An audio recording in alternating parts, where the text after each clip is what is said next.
when he said you had to make a certain number of phone calls, those phone calls were also recorded. This guy smelled, and he smelled really, really funky. He was late to the 8:30 a.m. debriefing. That particular person would sit in a chair and watch the others of us do push-ups because that person was late.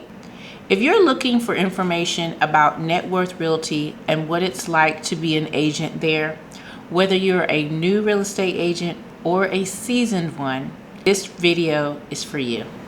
So hi, my name is Bianca. I was making videos on this channel about real estate leads and real estate lead generation for over 2 years. And I abruptly stopped. I wasn't making content about any of that stuff anymore. And since I stopped making videos on this channel, I have become a 9-to-5 worker. So I'm back in the 9-to-5 world. But something was bothering me about where I left my last NetWorth Realty review. And I wanted to go back and add on to some of that information. At the time of my last recording about NetWorth Realty, I had not made any commissions at that company at that time. So the review that I was making was based upon being relatively brand new with them, and I was just learning their process. If you look online or if you attempt to find anything about NetWorth Realty that is not filtered through their lens, and what I mean by that is, if you try to find a video of somebody who is an active agent there and they're just posting on social media, you can't find it. Any video about NetWorth Realty has been perfectly curated through their lens, through their editing, through their marketing department. As a matter of fact, I have a video myself right here on this channel, I will link it below, that was a video celebrating the women of NetWorth Realty. I recorded those clips and they were sent off to the marketing department of NetWorth Realty. They did their edits and then they posted that on their social media. So I'm going to share with you my unfiltered, or what I think would be considered a more in-depth review of the NetWorth Realty company. So one of the things that I wrote down as a bullet point for myself is their technology is or was phenomenal. The one thing that they led with in the interview was their technology, which is a great strategy. So when I say their technology is great, when you are a wholesale agent under the umbrella of NetWorth Realty, you are responsible for prospecting or trying to find homes that NetWorth Realty itself would want to buy. So you are somebody who's trying to find distressed properties that you can turn around and sell to someone else. What intrigued me, or what piqued my interest about NetWorth Realty to begin with, was how you go about getting leads. So one of the things that impressed me, because I'm always talking about lead generation and how real estate agents really need to use social media to their benefit to get leads, is their technology impressed me.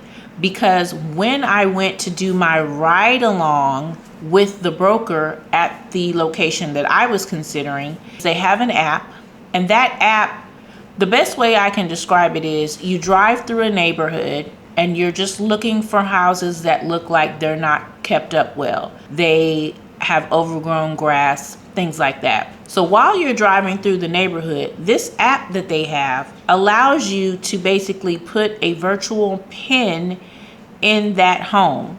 So just say you drive down a street and there's 14 houses on that street. Well, you're really only interested visually in 4 of those. So while you're driving down the neighborhood, this app allows you to press a pin and you can say, I want to hold that one for later on. You drive a little bit further, you see a couple more, you're not interested in those, and then you see another one, you put a pin in that, like a virtual pin. It's literally listed on your phone. But that part was super cool.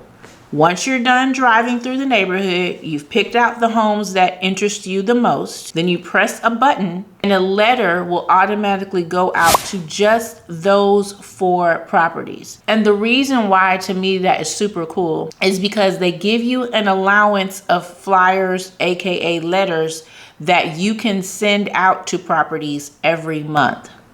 I don't remember the total allowance, but right now off the top of my head, I'm thinking you have 200 flyers that are in your monthly budget that you're allowed to send out. Those are on the house with NetWorth Realty.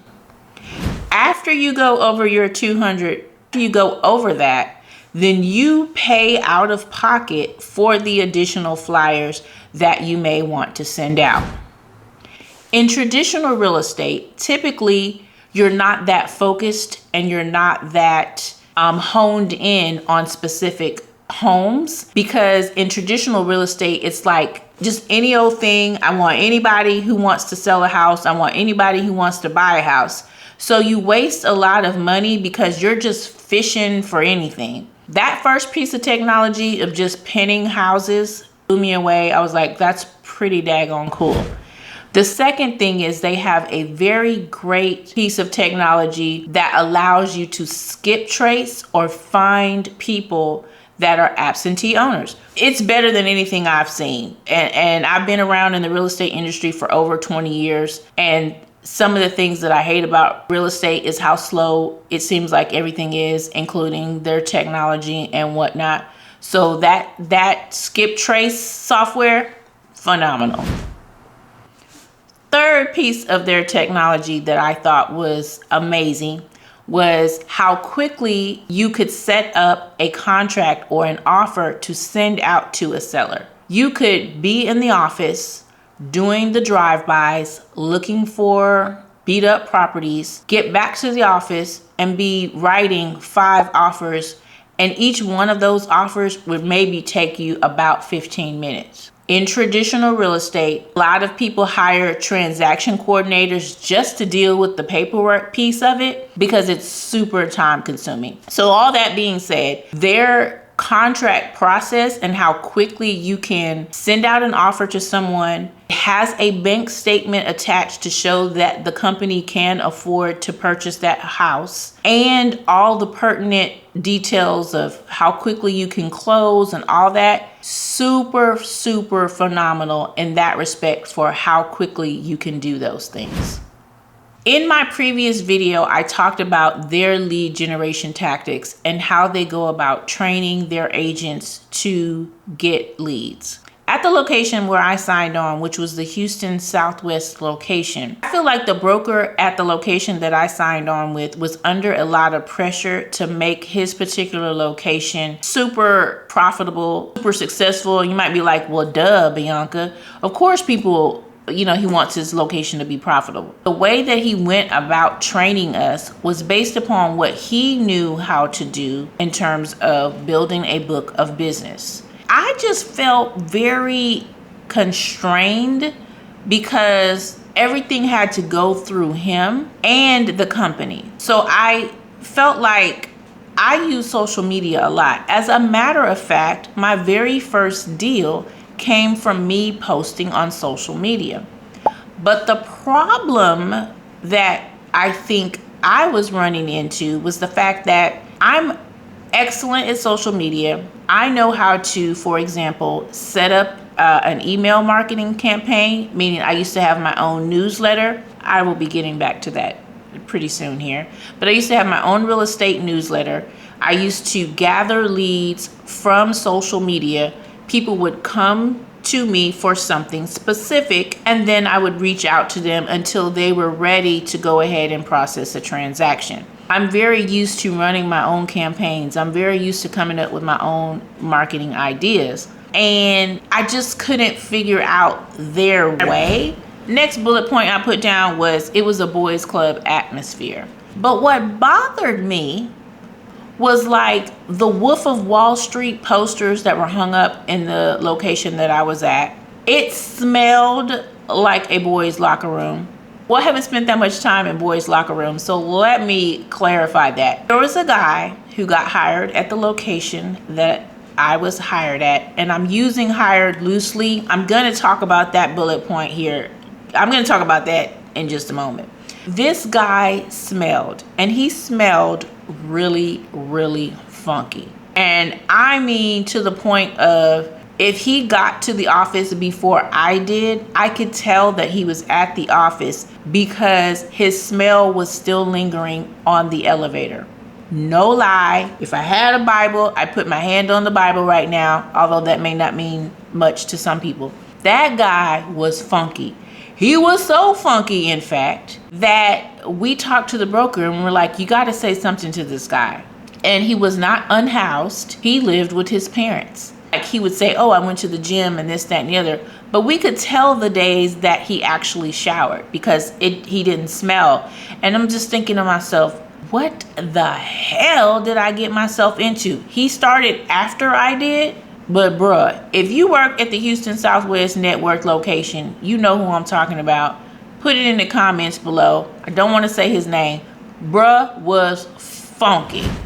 The next part of this is where I believe they were getting into the murky waters of being an employee versus a 1099 contractor. If you are new to real estate, you're researching where should you put your license. Most real estate companies, you're going to sign on with them and you're going to be a contractor. You are a 1099 entity with them. That means you're not getting any salary. You're under the understanding that when you sign on with them, that you are going to be commission only. When I signed on with them, I was under the understanding that I was a contractor. I was a 1099. When they asked me, do you want to be doing this full-time or part-time? If I had said I wanted to be part-time, then most likely they would have said, this isn't for you. So I was under the understanding, which is fine, that I was going to be considered full-time, meaning they wanted me to devote my full time to this business. In real estate, you will devote a lot of time to the business without getting paid. Y'all probably gonna think I'm lying, but I'm just gonna tell you the truth. These other things that happened while I was there were completely ridiculous, and you cannot force 1099 people to do this. We were paying a monthly fee to be listed as NetWorth Realty agents. There is no employer that you're going to go to where you are paying them to be listed as an employee with them. So I want to make that perfectly clear. Now, some of the things in the interview were completely legitimate. Like, when I was interviewing, I was basically checking out NetWorth Realty and they were checking me out. They're trying to see, okay, is this a good fit? Started to get a little weird after more people got signed on with the brokerage. So the funky guy that I described, he came on after I got signed on. And the reason why I'm putting all that into context is because as he was adding more people to the roster, I felt like he had big pressure under him. Like, I have to make this place produce more and I have to get these people up and running and do it as quickly as possible. So one of the methods that he installed, or he said that we had to adhere to, was reporting to the office by 8:30 a.m. so we could have a debriefing on what we were going to do for the day. If somebody was late to the 8:30 a.m. debriefing, that particular person would sit in a chair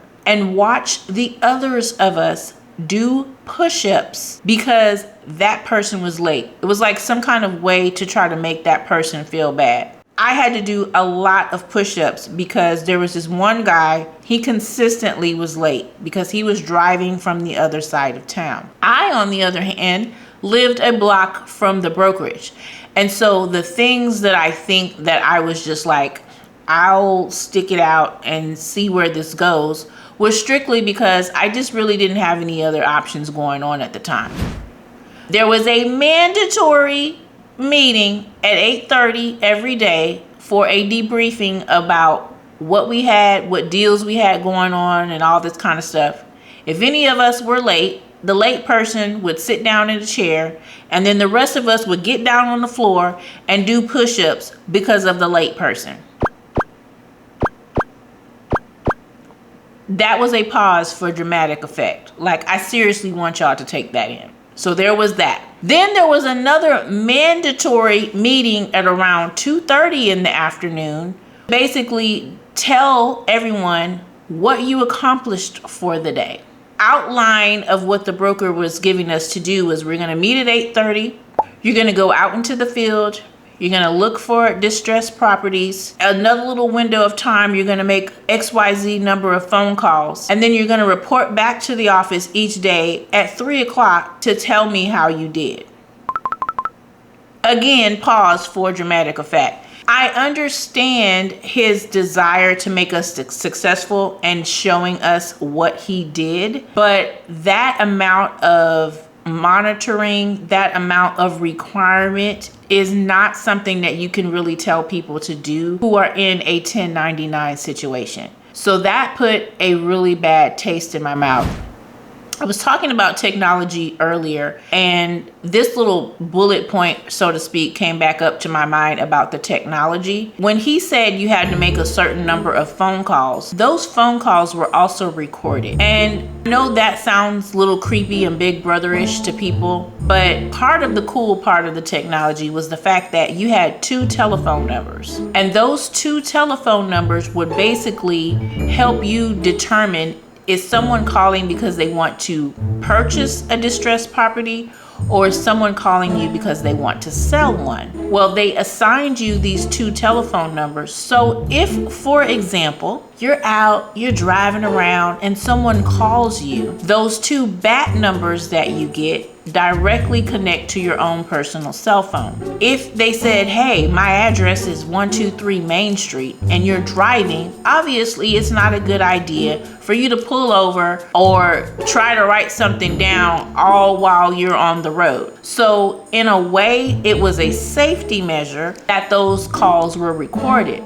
so that later on, when you were safely wherever it is you ended up, you could go back and listen to that call. You could write down the address, you could write down the telephone number that they gave you. I am not mad at that technology at all. Like, it is really phenomenal. But they also said that those calls were recorded so that they could go back and help you get better with how you answered the phone. Because they also gave you a script and what they wanted you to say. In my previous videos and some of the stuff I shared on social media, you can see me handwriting words or descriptions and stuff, trying to entice people to call the phone numbers so that they could be a lead for me. So earlier when I was mentioning that I use technology a lot, my first lead that I actually closed came from social media. But my second closing happened because it was a person who called the telephone number that I had been handwriting on these signs. They called that telephone number looking for distressed properties, and that person became my second lead who bought the property that I picked up from an agent. Their methods weren't necessarily bad, but some of it was borderline creepy. It felt inauthentic to me that I was not able to use social media the way that I wanted to use social media, because everything had to be filtered through them. If I had a lead, my broker would ask me questions about it, which is not a bad thing.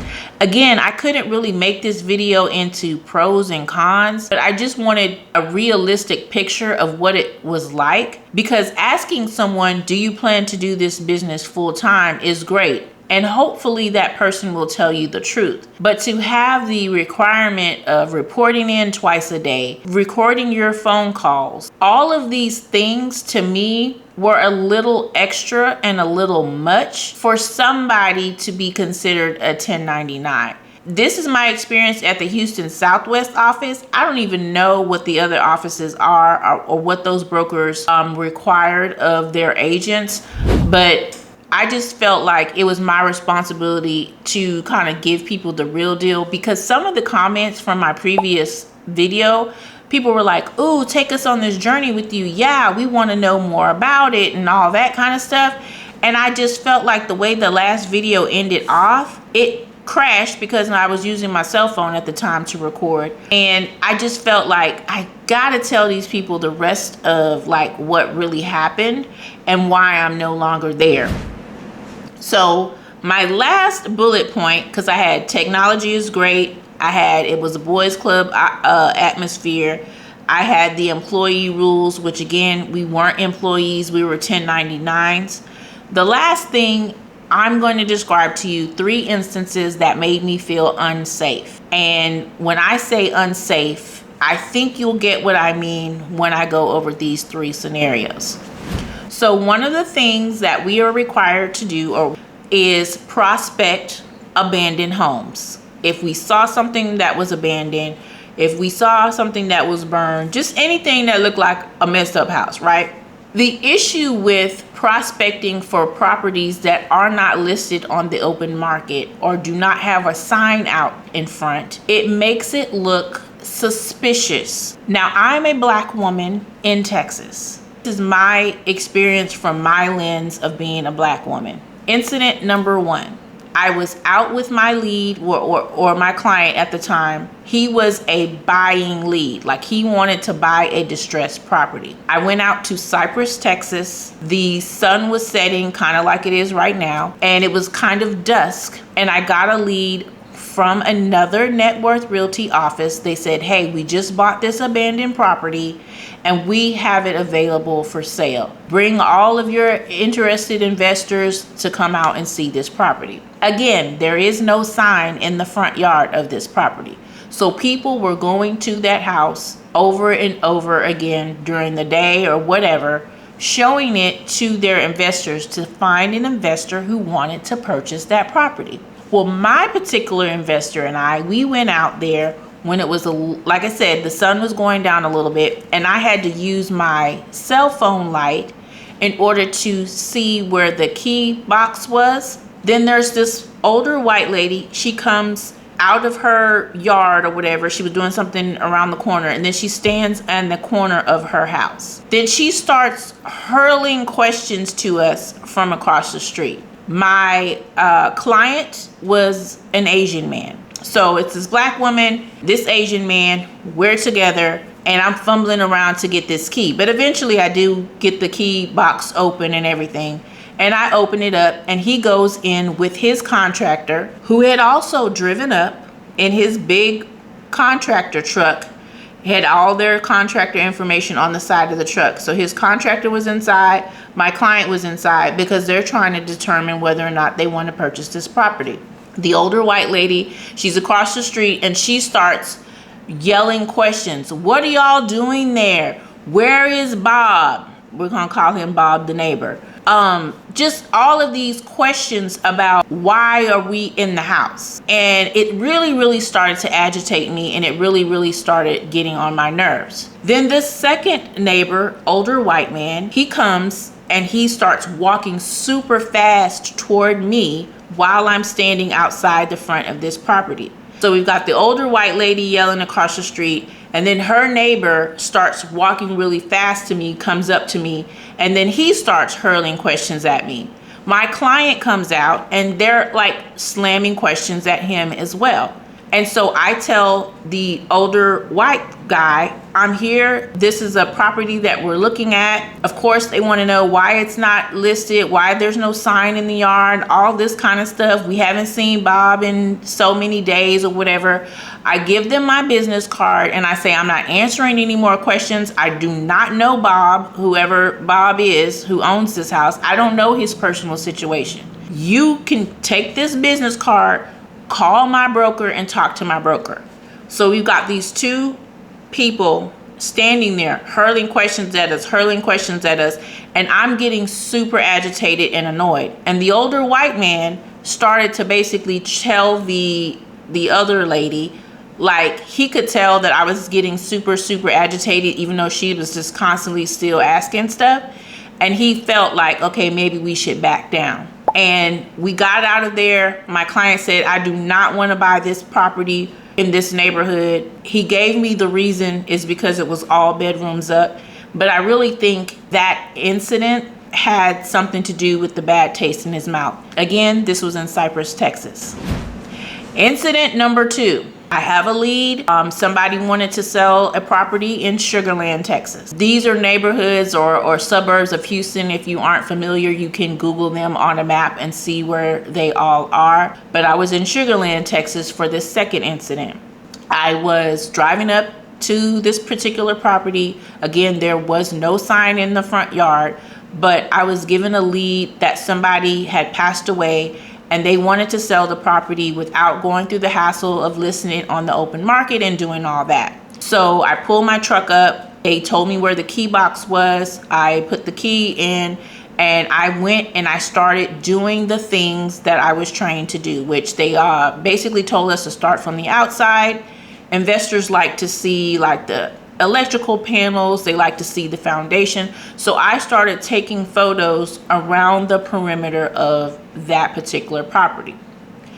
Then an older white man who's in his yard in the back comes up to the fence and he starts questioning me. He goes, "Do you need some help?" And I'm thinking, no, I didn't ask you for any assistance at all. I don't need no fucking help. And he goes on, he's like watching me like I'm doing something crazy. I got my NetWorth Realty shirt on and I'm like, I'm the real estate agent. I'm here taking pictures of this house, whoop-de-whoop-de-woo. That situation wasn't as bad as the first one, but it still kind of rubbed me the wrong way. I called my broker eventually, and then he comes over and he looks at the property with me. Then he starts talking to the man, and then everything is a-okay after that. Third incident. And again, I have only been signed on with this company at that point for maybe like 4-ish months.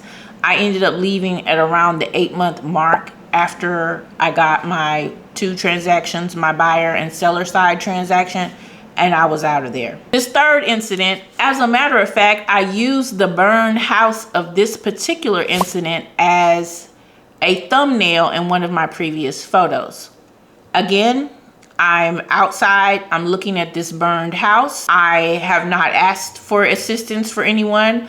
I'm just taking pictures and noting like the address of the house. I happen to be in that neighborhood because someone had given me a lead for another distressed property. So I was doing like they trained me to, which is don't just go and look at the one property that you were in the neighborhood for, kind of canvass the neighborhood, see if there's anything else that looks kind of funky. So I'm taking photos of this burned property. I turn the cul-de-sac and I stop before I start getting on the move again.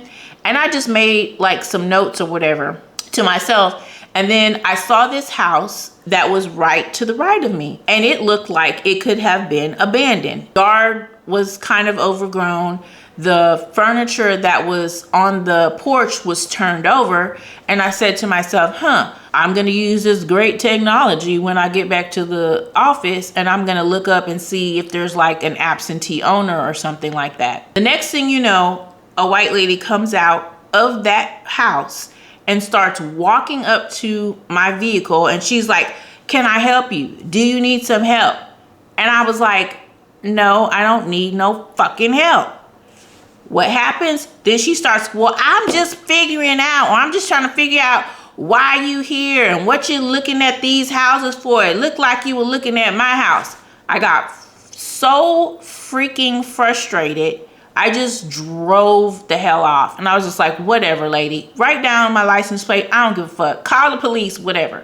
That was the third incident. In the neighborhoods where brown people were, I saw many houses. Nobody ever asked me if I needed any help. Nobody ever questioned why I was there. Matter of fact, people would sit on their front yards and wave at me. It felt, in my opinion, in the neighborhoods where it looked like I did not belong, that people would question why I was there. So I say that, and I give these 3 instances to say that I personally feel like it was unsafe for me to do the things that I was told to do as a woman by myself, as a Black woman by myself, to be in these neighborhoods where there wasn't a yard sign to show that I had the right to be there. And I know I might get some comments from people being like, you just got a chip on your shoulder, but I have been around real estate for a very long time. I've lived in Texas my entire life. I have had experiences that I'm not going to share necessarily on this video that have just made me feel as though it is unsafe for me to be here. It is unsafe for me to be doing this particular thing, because you never know what will happen. Again, that was my entire experience. If you have any questions, please put them in the comments below, or if you have a similar experience. When I was on with NetWorth Realty in the Houston location, when I was signed on, I was the one and only Black woman at the company. I did talk to another Black woman who had been on with NetWorth Realty, which back in what I call their heyday. She said she made a lot of money there, but she's now working a regular 9-to-5 job at Wells Fargo. And I just felt compelled to give the rest of the story, so to speak, about my experience at NetWorth Realty. Make of it what you will. All right, see you next time.